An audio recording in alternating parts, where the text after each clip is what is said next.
Obrigado por nos deixar entrar em sua casa. Se você viu o momento de pastoreio de sexta, Tima estava com a mesma roupa. De segunda eu estava com a mesma roupa. Nós estamos gravando aqui hoje, porque quarta-feira é um dia que já muita gente ainda vai estar voltando, né, dos retiros, das atividades. Então, a gente optou por gravar esse tempo para que a gente possa compartilhar com os irmãos hoje, né, na quarta-feira.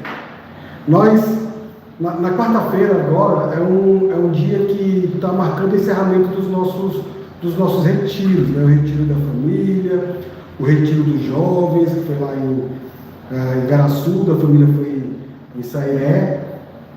Tempo de Deus, meus irmãos, tempo de Deus para as nossas vidas. Vamos ter um momento de louvor, depois a gente ora e medita na palavra, tá certo? Vamos lá. Boa tarde, queridos. Espero que você tenha tido um bom feriado. A gente aqui na Madalena vai começar o feriado. E vamos louvar o Senhor, vamos declarar que Ele é o nosso maior tesouro, o nosso maior bem. E que esse seja o desejo do nosso coração, que a gente possa querer conhecer e se relacionar cada vez mais com Deus. Amém.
Amém. Uma saladinha no final, uma salada é uma coisa boa, né? E se for de fruta? Eu gosto de fruta. Salada, se for de fruta.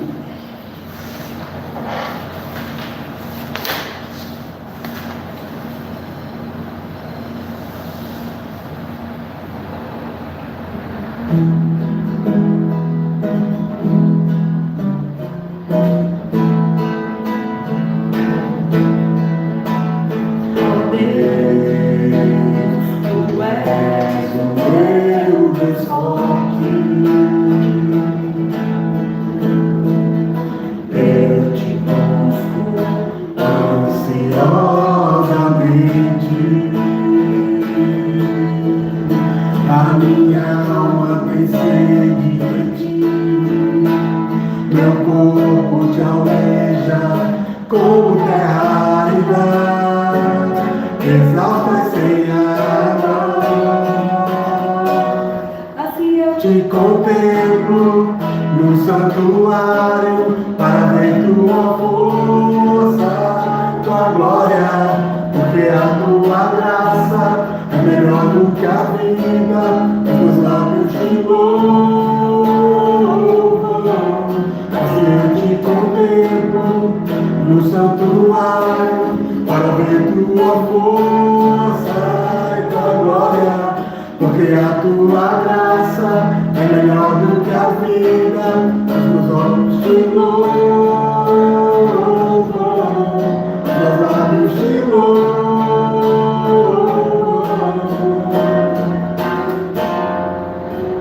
Porque tu és o meu mais forte. Eu te busco ansiosamente,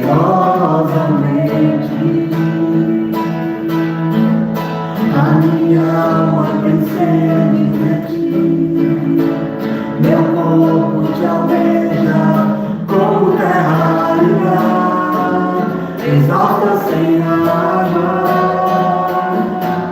Assim eu te contemplo no santuário para ver tua força, tua glória, porque a tua graça é melhor do que a vida, meus lábios te louvam. Assim eu te contemplo no santuário para ver tua força e tua glória, porque a tua graça é melhor do que a vida, meus lábios te louvam, meus lábios te louvam. Amém. Isso.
Tudo é para ti, só pra te adorar.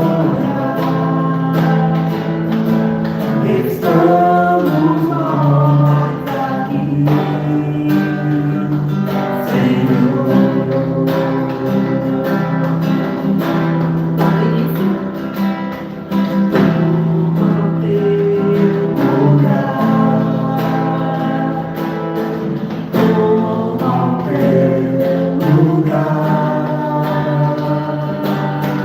Lugar de honra, lugar de glória, Senhor Jesus.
igreja, tudo é para ti.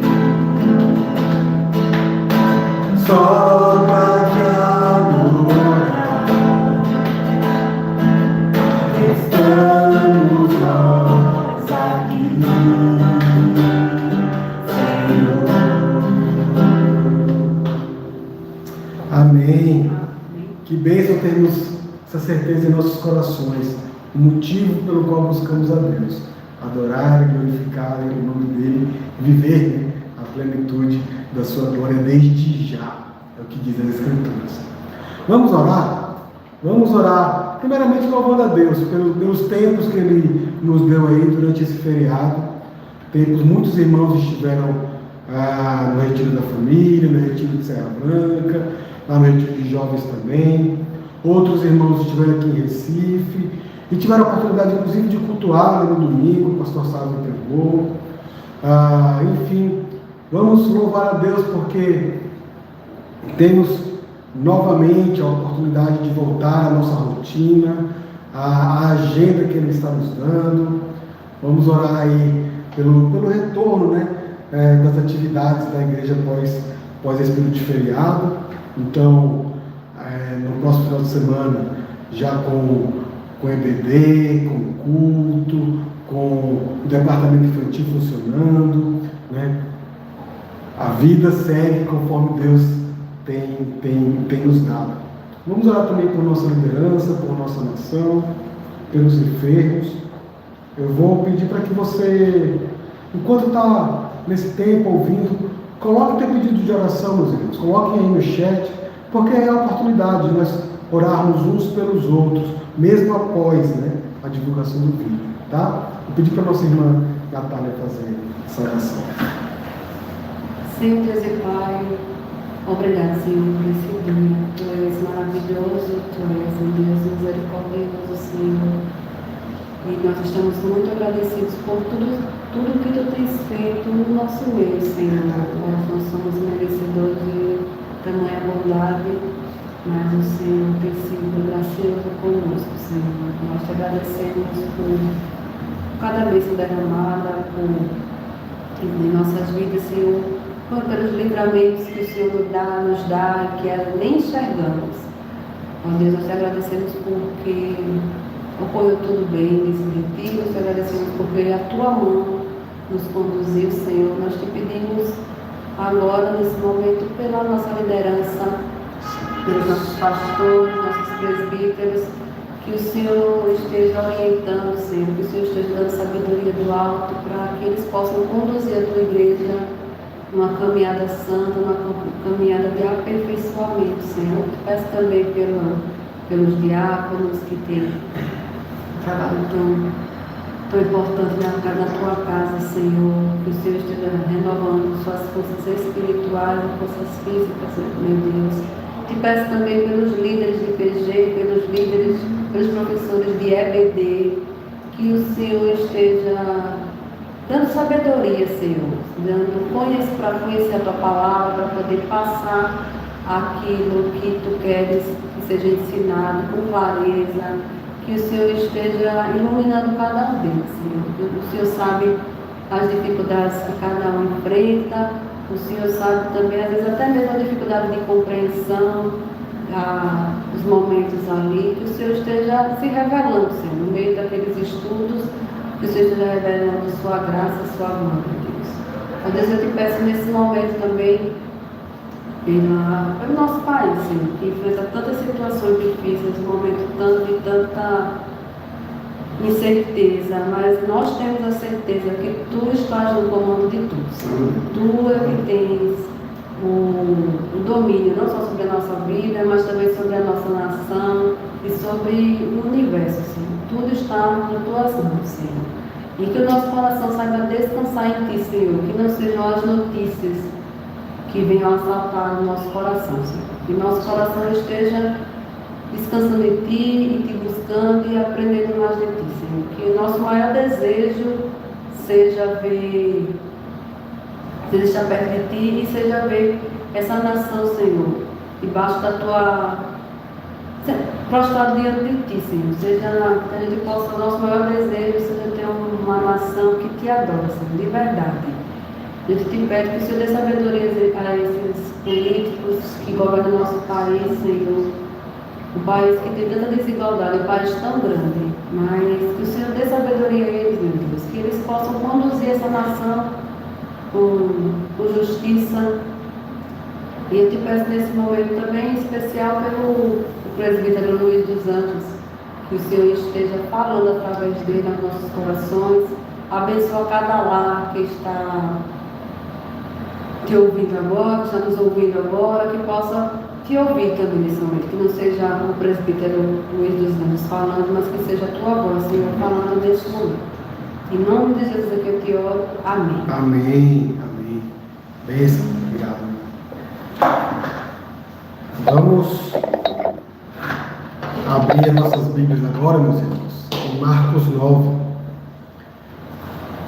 É um texto muito especial e eu queria começar esse nosso tempo, começar e encerrar, na verdade, fazendo uma mesma pergunta. Como é que está a sua vida devocional, meu irmão? Como é que está a sua vida devocional, minha irmã? Como é que foi esse tempo, agora nesse feriado? Como é que foi o seu tempo com Deus durante esse feriado, que está encerrando agora, né, na quarta-feira, hoje? Você tem lido a Bíblia? Você tem orado? Você tem buscado a face de Deus? Você tem vivido a vida que Deus te deu? Em cada minuto, cada segundo da sua vida? Bom, ao introduzir, né, uma reflexão, um estudo,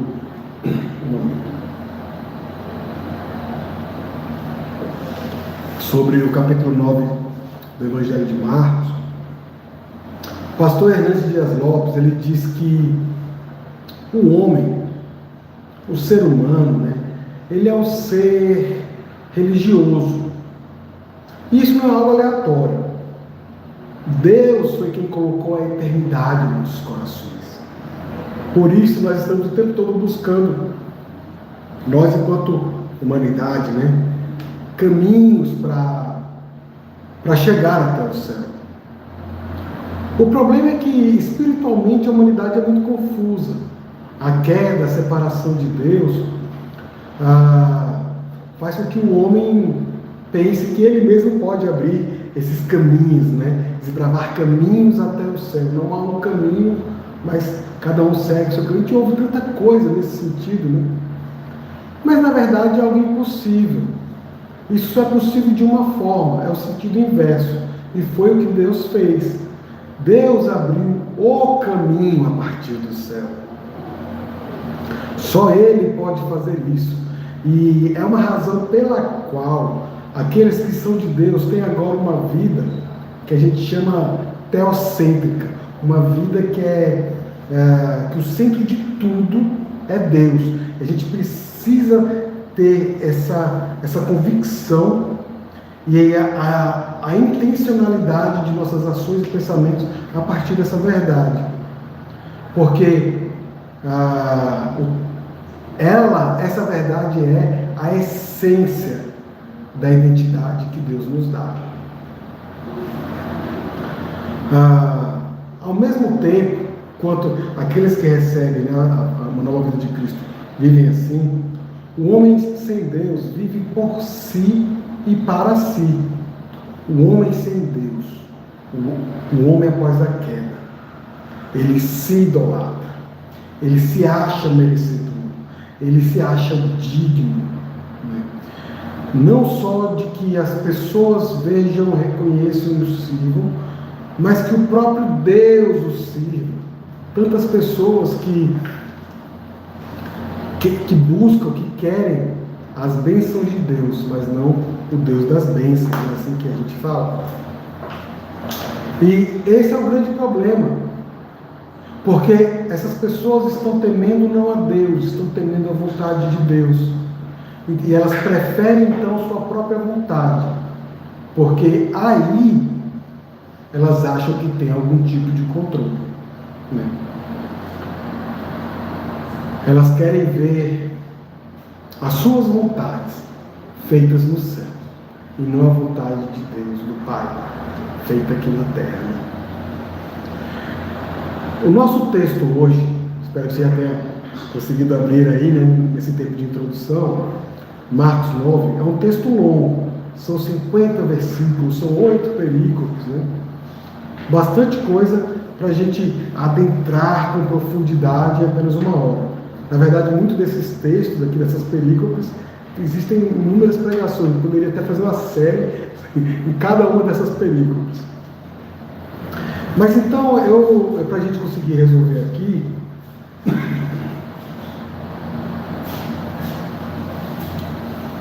eu dividi a meditação em 2 grandes blocos, que é a ideia que o reverendo Ernesto Dias Lopes fez quando comentou esse capítulo.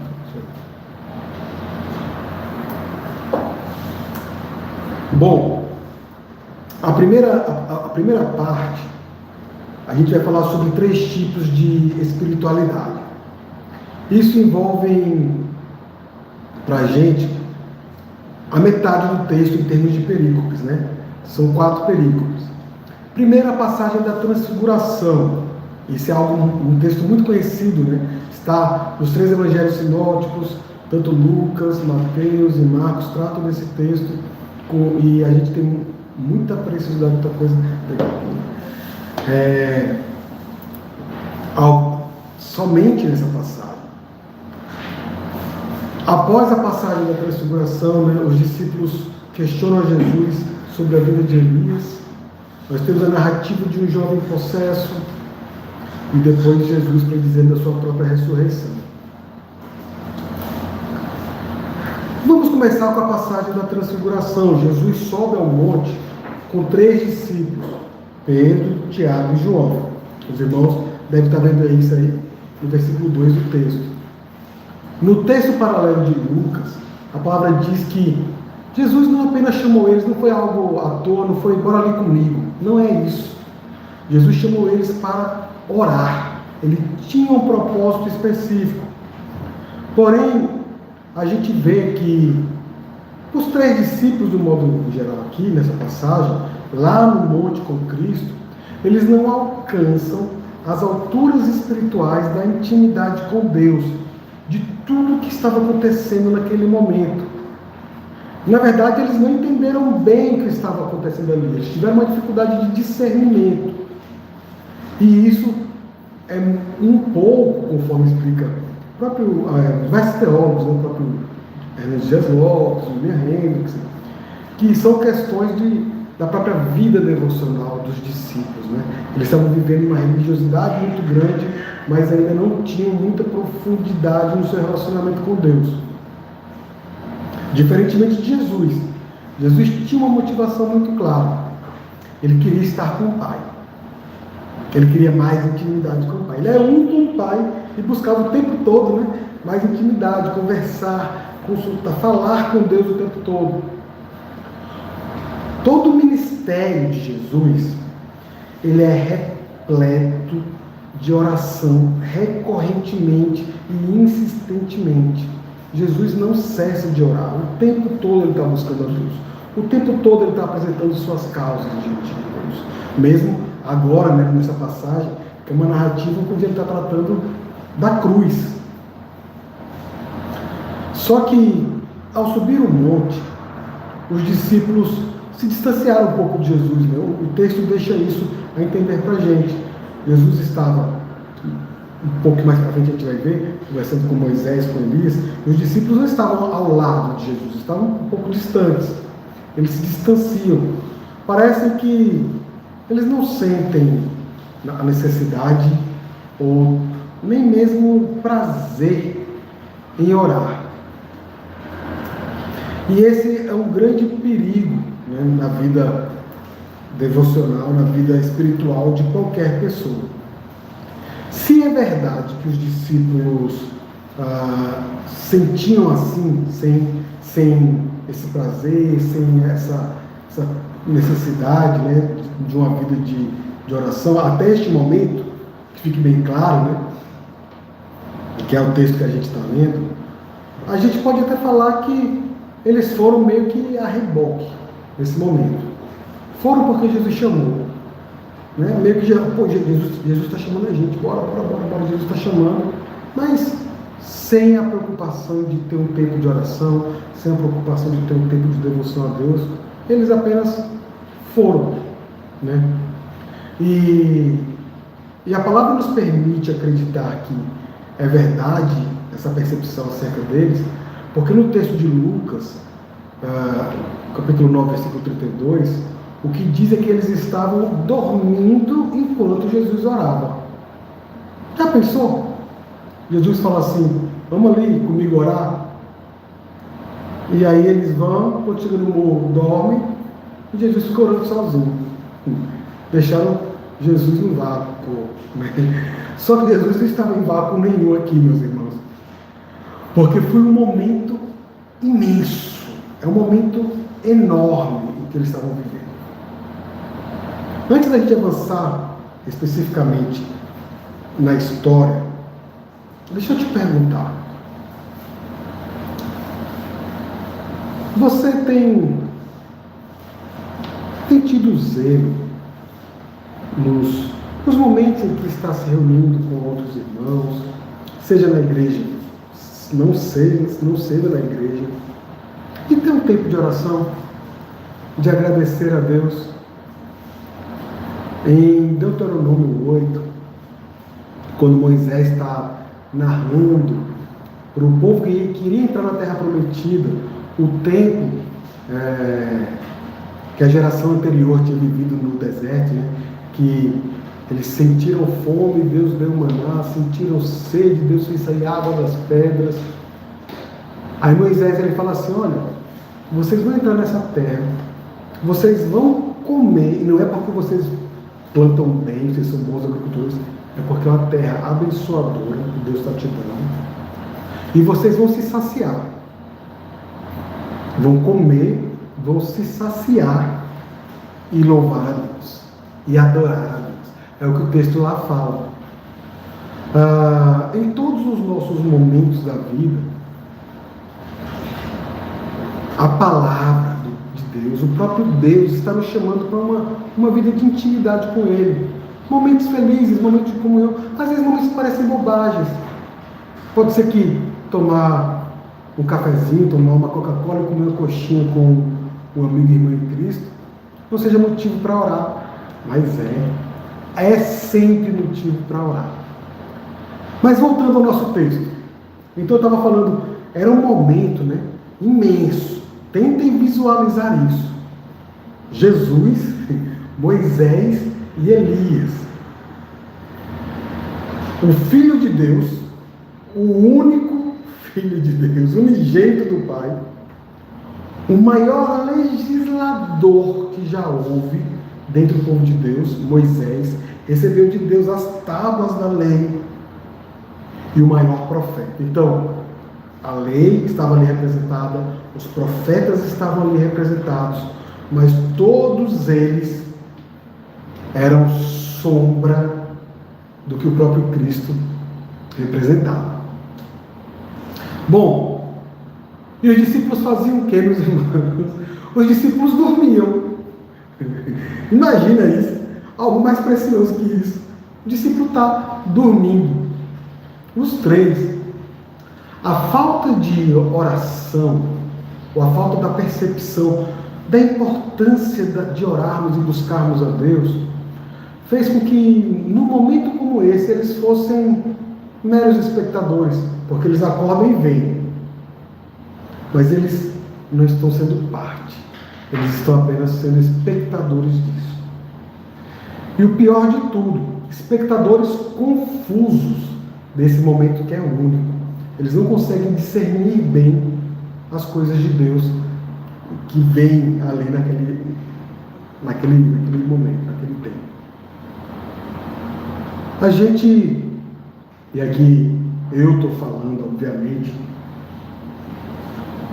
fica pensando se não é o caso de que muitas vezes parece que em nossas vidas acontece, parece que orar fica meio tedioso, fica meio cansativo, ir para o culto novamente, 2 vezes no domingo, eu vou tá bom, agora 2 não, agora são 3, né?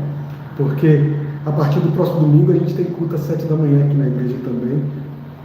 Para que eu vou para 3 cultos, 2 cultos? Um culto já deu, né? Já cumpri meu papel, já ouvi, já me abasteci, né? Parece que parece que os discípulos, assim como muitas vezes em nossas vidas nós mesmos, temos dificuldade de dar guarida às coisas de Deus em nossos corações. Só que eles veem o rosto de Jesus transfigurado. As vestes dele resplandeciam de uma forma que ninguém poderia lavar para ficar branco daquele jeito. É o que o texto diz.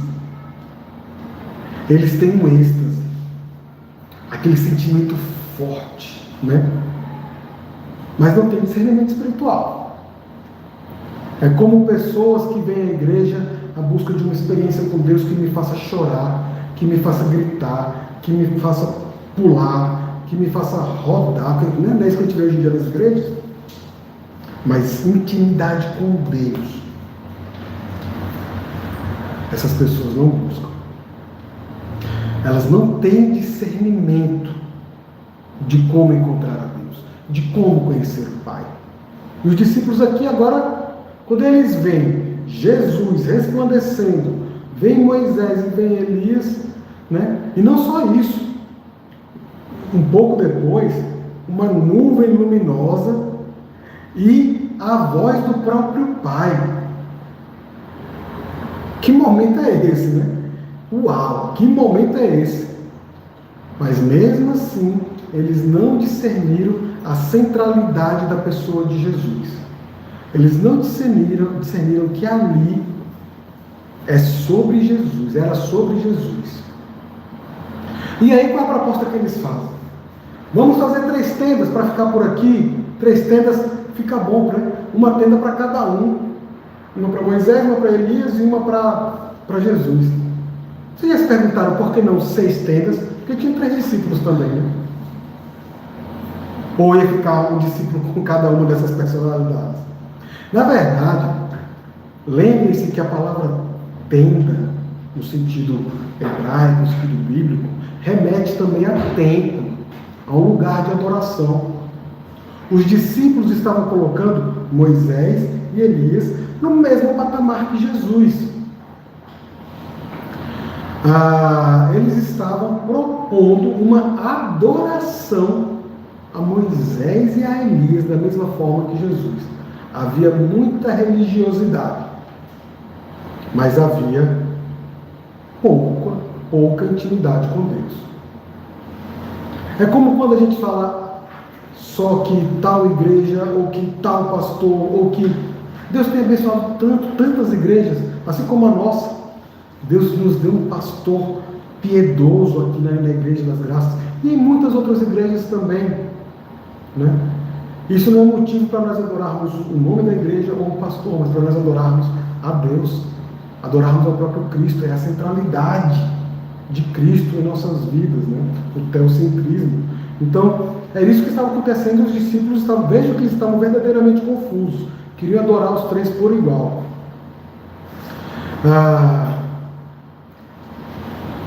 Falar isso é a mesma coisa que falar: você não está dando a glória devida a Jesus. E só Ele é merecedor da glória, de darmos glória. O que é interessante quando o texto prossegue é que talvez se fôssemos nós, né, sei lá, vem uma posição importante e a pessoa que está falando não fala do nosso nome, não nos cumprimenta, não traz a honra para a gente vai lá e questiona. Uns de forma mais incisiva, mais expansiva, outros vão lá: rapaz, você esqueceu de mim, né? Mas percebam que Jesus aqui não fala nada sobre isso com os seus discípulos. Jesus não se defende. Isso é um ensinamento precioso para as nossas vidas. Quem defende Jesus é o Pai. O Pai faz a sua intervenção. Ele corrige a confusão que estava na cabeça dos discípulos. Na verdade, o que Deus fala, quando Ele diz: este é o meu filho eleito em quem me comprazo, o Pai está falando o seguinte: vocês estão vendo Moisés e Elias? São homens grandes na igreja. Eles são menores que Jesus. Moisés e Elias, eles empalidecem a divindade de Cristo. Eles rendem mais glória a Cristo. Evidenciam mais uma vez que o centro do ministério de Cristo é a própria cruz.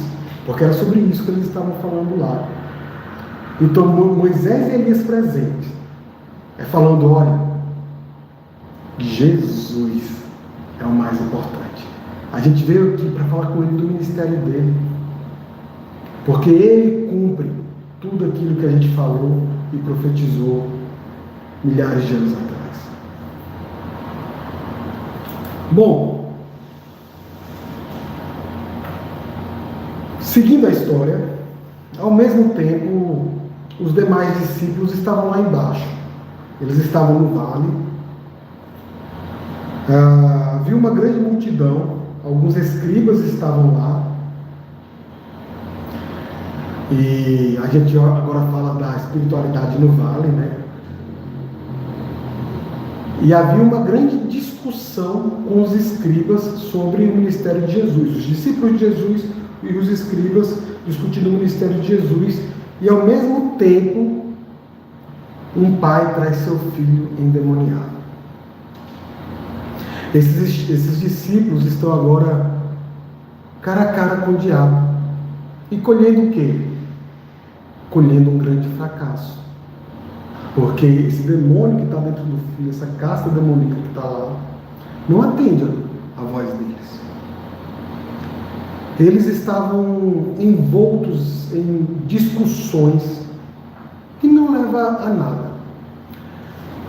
Deixa eu só fazer um parêntese aqui. Não é que nós discutirmos sobre a Bíblia, falarmos sobre a Bíblia, falarmos sobre teologia, é uma coisa ruim ou é pecado. Não, pelo contrário, isso é bom e é saudável.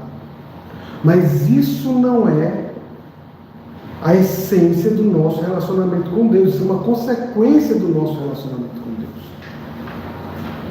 Eles estavam querendo discutir, né, se fosse, talvez hoje em dia, a gente falasse assim, querendo ter razão. A gente está certo, isso está errado, e os escribas, obviamente, que também. Os escribas só tinham isso, né? Só queriam ter a razão. E tinha algo, uma batalha espiritual acontecendo ali. Mas eles não tiveram seu tempo de oração, não tiveram seu tempo de busca ao Senhor. E por isso, apresenta então, colhe então esse fracasso. Percebam, meus irmãos, o diabo invadiu a casa de uma família. Está arrebentando, está quebrando essa família. Por meio de tudo que estava fazendo no filho deles. Jogava o menino no chão, jogava no fogo, jogava na lama, fazia de tudo com aquele menino e ninguém conseguia dar jeito. Imagina como é que não está o pai, imagina como é que não está a mãe, desesperados numa situação dessa. E aí, ele fala: rapaz, vou na igreja. Eu já entendi que isso aqui é espiritual. Eu vou na igreja. E ele vem e encontra então, né, os escribas e os discípulos de Jesus. Fala com o povo e não dá jeito para a vida do filho dele. Não consegue a ajuda que esperava. Você conhece, ou você já viveu algo assim? Momento de sufoco espiritual. Alguém veio para a igreja, daqui a pouco sai, não foi acolhido, não foi tratado, às vezes até já é grande. Essa pessoa não consegue entrar em diversos círculos, né, de relacionamentos de dentro da igreja. E tantas almas são perdidas por culpa disso. O que o texto está falando aqui é que a culpa não é do filho que está endemoniado. A culpa não é do pai porque o filho está endemoniado. Mas que os discípulos, por falta de buscar a Deus, não conseguiram tratar o problema espiritual que assolava aquela família e aquela vida daquele menino em especial. Por quê? Porque esses discípulos estavam mais preocupados em discutir do que em orar, mais preocupados em discutir do que em jejuar. Ou seja, queriam ter muito mais razão do que um relacionamento profundo com Deus. O nosso chamado, meus irmãos, o chamado de Deus para nós, é para termos uma vida prática de relacionamento com Ele. Isso é algo diário. A base para uma vida prática de relacionamento com Deus, a base, o mais básico que a gente pode fazer, é ler a Bíblia todo dia e orar todo dia. E não precisa ser só uma vez não, tá? Pode ser mais vezes. Mas a gente não sentir falta de relacionar-se com Deus diariamente é um sinal de frieza espiritual. Temos cuidado com isso, irmãos. E a palavra também nos ensina um terceiro ponto, que é a vigiar. Porque enquanto os discípulos estavam preocupados com situações que eram mais frívolas, nesse caso, né, que era a discussão com os escribas, tinha coisas muito importantes acontecendo na igreja e eles não olhavam.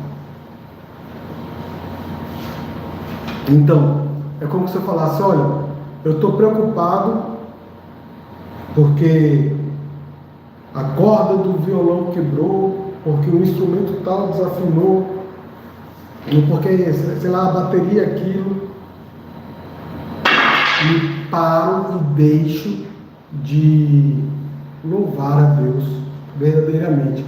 Perco um momento de louvor a Deus, pensando em questões que são detalhes, que é bom que se resolvam, é bom, né? Estou dando um exemplo dentro de uma reunião, de um culto talvez, mas isso vale para toda a nossa vida, em todas as circunstâncias da vida. A gente parar, meditar na palavra e falar o que é mais importante. O que é mais importante? E sobre isso nós nos atemos. Por fim, e aí como o grande paralelo, a gente vê a espiritualidade de Jesus. A transfiguração, e é algo que a gente não consegue imaginar claramente, mas se a gente fica, rapaz, eu queria ver, deve ter sido algo maravilhoso, deve ter sido algo esplendoroso. A transfiguração é um vislumbre de Cristo lá no céu. E dentro dos sinais dessa espiritualidade de Jesus, o que a gente pode aprender? A primeira coisa, que é talvez o que eu mais falei aqui hoje, Jesus orava. Mantenhamos em nossas mentes que Deus, Ele tem prazer em se relacionar com o povo. Deus, Ele se faz ser encontrado. Ele quer que a gente o busque. Ele tem prazer em ouvir as nossas orações. Apocalipse diz que as orações dos santos são como incensos com aromas suaves, queimados para o próprio Deus. Hernandes Dias Lopes ele fala o seguinte: o maior anseio de quem ora verdadeiramente, né, conforme Cristo orava, não são as bênçãos de Deus, mas o Deus das bênçãos, o próprio Deus. E esse é o ponto. A gente não pode cessar de orar. O segundo ponto é que durante a oração, Jesus foi consolado sobre o que ele enfrentaria na cruz. Ele não queria sofrer aquilo tudo. Ia ser muita dor, muito sofrimento. Mas ele não temia a vontade de Deus. Porém, durante o seu tempo de oração, Deus já providenciou consolo ao seu coração. Quando oramos, Deus nos consola antecipadamente para enfrentarmos situações difíceis de nossas vidas. E esse é um motivo a mais para a gente buscar a Deus, estarmos satisfeitos nele. E por fim, um ponto que a gente já conversou, é que o próprio Pai foi quem confirmou o ministério de Jesus. Ele não se defendeu, muito menos mandou que os discípulos descessem e falassem: vocês viram meu rosto transfigurado, viram minhas vestes resplandecendo, agora vocês descem correndo e fala para todo mundo o que vocês viram, que é para todo mundo saber que eu sou o cara. Jesus não fez isso. Pessoal, vocês viram, agora fiquem caladinhos até que haja ressurreição dos mortos, até que o próprio Cristo ressuscitasse dos mortos. Então perceba que Jesus não se defende, ele não precisa criar uma reputação, ele não precisa criar um nome, não precisa ter uma figura para ser conhecida, figura pública a ser conhecida. O seu ministério é confirmado pelo próprio Pai. Então, primeiramente, Jesus orava. Segundo, ele obedecia ao Pai. A cruz não é uma surpresa, a cruz não é uma derrota, a cruz é a agenda de Cristo. Isso é muito diferente. Ele cumpriu a agenda, porque ele era o tempo todo, em tudo, obediente ao Pai. E Jesus, em sua obediência, ele não vacila, ele cumpre tudo que o Pai tinha preparado para ele. E nisso, ao cumprir a vontade do Pai, ele glorifica o próprio Deus. A segunda metade do texto, a gente vai passar um pouco mais rápido, porque essa parte eu acho que era mais profunda, assim, para nossa reflexão, fala sobre valores que são absolutos no reino de Deus. Então, do versículo 33 até o 50, são mais 4 perícopes. Vamos falar de textos aí que falam sobre o reino de Deus. O versículo 33 narra que eles saem dali, desse cenário que estavam, e vão para Cafarnaum. E Jesus pergunta para os discípulos do que eles estavam falando. Vocês estão falando de quem aí? E eles ficam calados. A palavra diz que eles guardam o silêncio. Eles guardam o silêncio porque eles tinham vergonha de uma coisa. Jesus tinha acabado de falar sobre auto-sacrifício. Jesus tinha acabado de ensinar para eles uma lição preciosíssima, que é uma metanoia, uma mudança de mente, uma mudança de vida. E os discípulos, todos agora, estão pensando em quê? Autopromoção. Quem é que vai ficar ao lado, quem é que é o maior, quem é que... Eles permanecem com aquela dificuldade de discernir as coisas de Deus.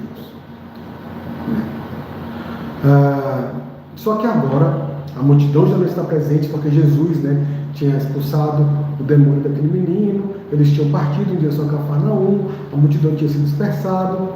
Jesus chama os seus discípulos, reúne eles e os ensina. Primeiro ensinamento precioso para a gente, dentro desses valores que são absolutos no reino de Deus, é que no reino de Deus não há espaço para alguém que ame a preeminência, alguém que queira ser maior do que outro, alguém que vá fazer uma política gospel, sei lá se isso, ou que esteja buscando reputação, reconhecimento. Tanto é que os discípulos sentem vergonha de falar isso a Cristo. O orgulho é um pecado muito comum, ainda em nossos dias.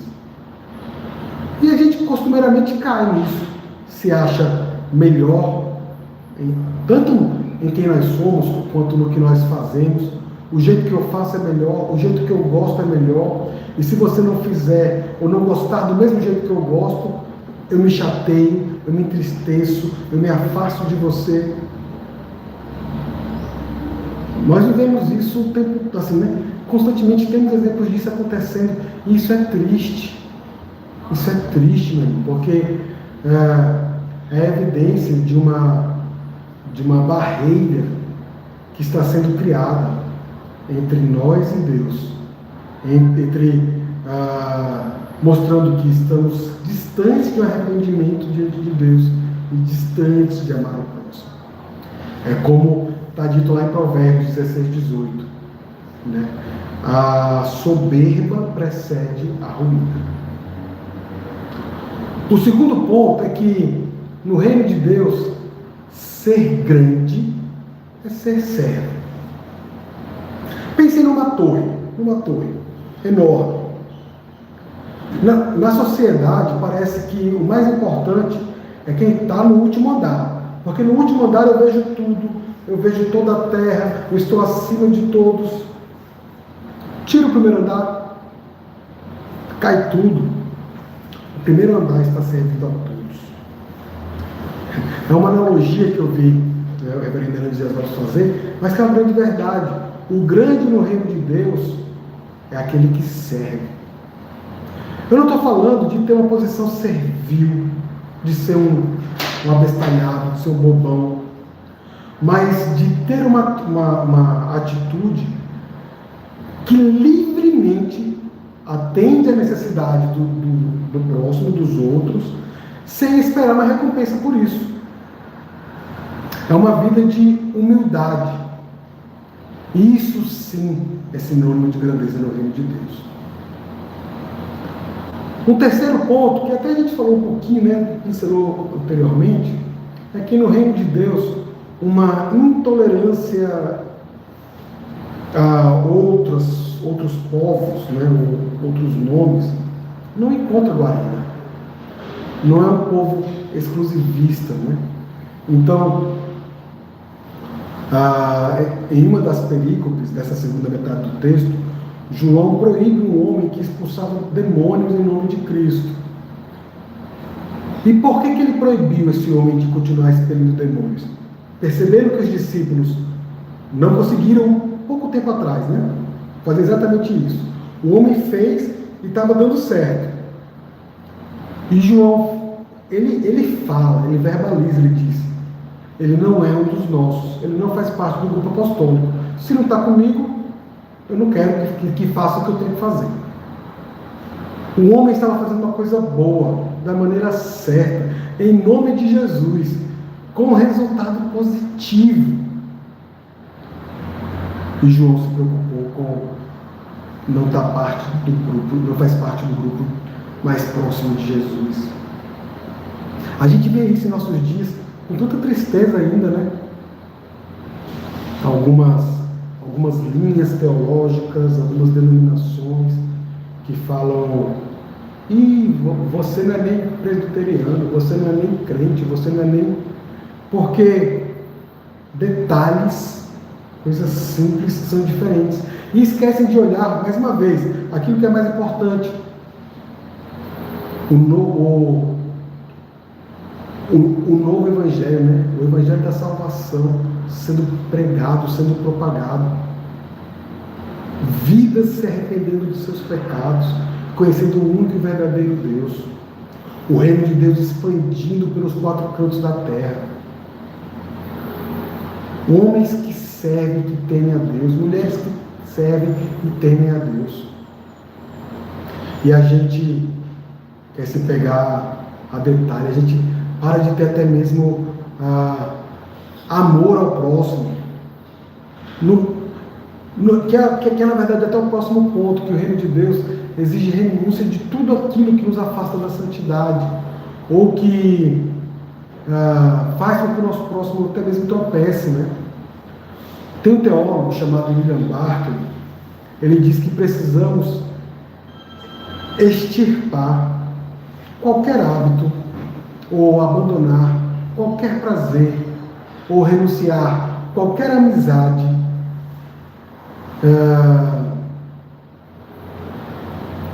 que atrapalhe a nossa santidade, que atrapalhem, que nos afastem do relacionamento de intimidade com Deus.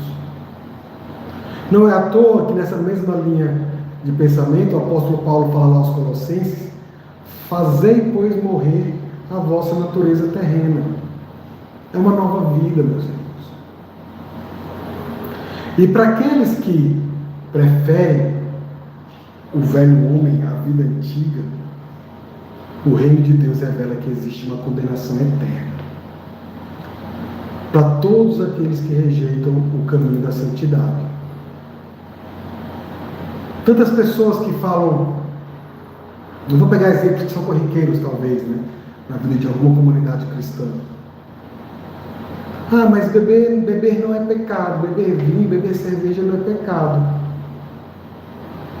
Mas o que a Bíblia fala sobre isso? Se tiver algum irmão fraco na fé, neófito, que vai tropeçar por causa disso. Eu dei o exemplo da bebida porque é exatamente o texto que a Bíblia ensina. Mas pessoas que querem ir para festas do mundo, show do mundo, ou criar festas semelhantes como as que o mundo faz, né? E acha, não, eu tenho pecado, eu tenho maturidade para isso. Cuidado, meu irmão. Cuidado. Nos convém buscar a Deus em todo o tempo. Para que sejamos sal, que é o finalzinho do nosso texto agora. Sejamos sal neste mundo. O texto fala que é Deus quem nos salva. E os povos antigos diziam que não havia nada no mundo mais puro que o sal, porque procedia das duas coisas mais puras, o sol e o mar. Naquele tempo o mar era muito mais puro, obviamente. Né? Na verdade, assim, a ideia aqui é tomar o sal não no sentido sacrificial, mas no sentido doméstico mesmo. Jesus está dizendo para a gente que a gente tem que buscar a santidade e o amor. Não há dissociação disso. Devemos ter uma relação certa com Deus e com homens. Um outro teólogo chamado Adolf Pope, ele conclui dizendo que discípulos que têm sal em si mesmos e se deixam salgar por Deus e para Deus, também vivem em paz entre si. Não é só consigo mesmo, é entre si, a paz na comunidade. Entretanto, quem foge da luta consigo mesmo está sempre, quem foge da luta consigo mesmo, para continuar sendo sal, está sempre brigando com os outros. E aí eu vou encerrar, meus irmãos, fazendo a mesma pergunta que eu fiz para vocês no começo. Como é que está a sua vida devocional? Como é que está a sua vida de oração, de leitura da palavra? Está sem vontade? Quer ajuda? Busca os teus irmãos próximos. Me busca também, eu estou disponível para isso. Vamos orar juntos, vamos ler a palavra juntos. Mas não abra mão disso, porque isso é o elemento básico da vida que recebemos de Deus. Amém? Vamos orar, a gente vai ter mais um louvor, então a gente encerra o nosso tempo. Santo Deus, nós queremos te agradecer, Pai, porque se não fosse por você mesmo preparando-nos e abrindo-nos um caminho dos céus, nós nunca conseguiríamos chegar até Ti. Nós nunca conseguiríamos nos relacionar contigo. Então, Pai, ajuda-nos nesse relacionamento contigo. Nós queremos mais intimidade, queremos te conhecer mais, queremos te buscar mais, queremos descansar mais, queremos nos sentir como filhos que deitam no colo do Pai, recebem um cafuné, um carinho, e sentem uma segurança que é verdadeiramente pacificadora. Nós queremos mais disso para as nossas vidas. Ajuda-nos, Senhor. Ajuda-nos a confiar em Ti. Ó Pai, ajuda-nos a ter uma vida de oração, uma vida de leitura da palavra, a fazermos as práticas dos meios de graça, como o jejum, de uma forma que nos traga prazer, que nos traga relacionamento mesmo contigo, Pai. Ó Senhor, nos traz para perto de Ti.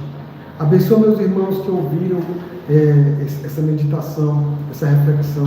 Abençoa seus lares, abençoa suas vidas. Traz cura para o corpo, traz cura para a alma, traz salvação, meu Deus. Que eles possam deleitar-se, satisfazer-se apenas em Ti. Em nome de Jesus. Amém. Gente, apenas lembrando que a partir do próximo domingo temos 3 cultos na igreja: culto às 7 da manhã, culto às 8h30 e culto às 17 horas. Tá bom? Vamos louvar.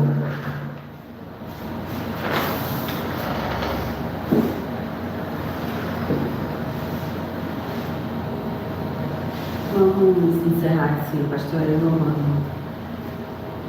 Ao Senhor. Amém.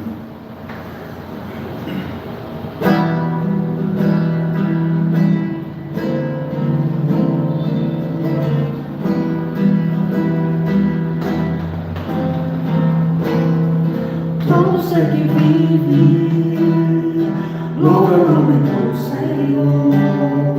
Toda criatura se derrame aos seus pés. Ao som da sua voz, o universo se desfaz.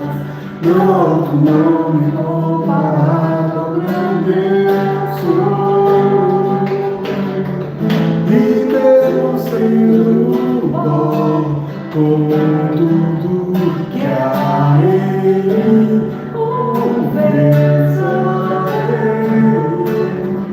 que céus e terra passarão, mas o teu nome é eterno.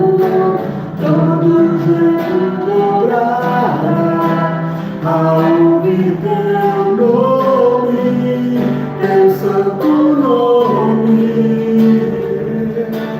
Todo ser confessará, louvado seja o teu nome, teu santo nome. E mesmo sendo pó, com tudo que há em mim, confessarei que céu e terra passarão, mas o teu nome é eterno. Todo joelho dobrará ao ouvir teu nome, teu santo nome. Todo ser confessará, louvado seja o teu nome, teu santo nome. Amém. Deus abençoe, meus irmãos, esta semana na presença do Senhor.